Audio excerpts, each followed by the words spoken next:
You're watching the Mountain Stewardship and Outdoor Leadership YouTube channel. On my previous video, I called this plant that you see on the left gooseweed. Well, it turns out that it's actually purslane, and the picture on the right is an illustration of what gooseweed actually is.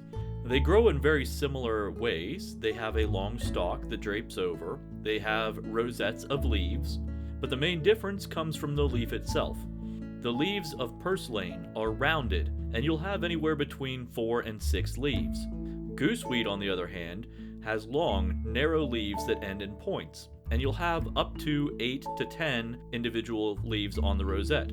The stalk of purslane is smooth. You can run your hand along it without any issues.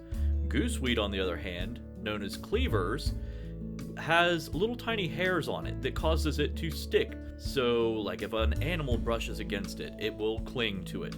In old terminology, it's not necessarily called clinging, it's called cleaving, which is where its name comes from. Next is a plant that I'm sure you all have in your front yards, and it's easy to identify. It's the common dandelion. Next up is one of my favorite medicinal plants. Legend has it, if you fall asleep under this bush, the fairies will take you. In reality, this is one of the most medicinal plants that we have in our area.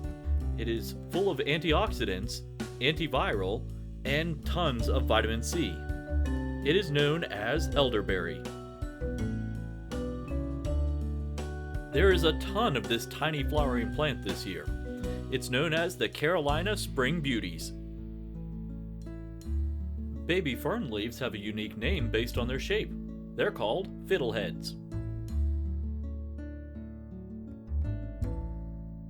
Here's another spring plant that seems to be everywhere this year.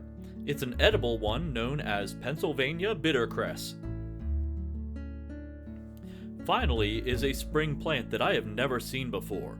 I actually had to get some help identifying this one. It's known as early blue cohosh. These are all the plants that I found on my spring hike this week. What have you been able to find?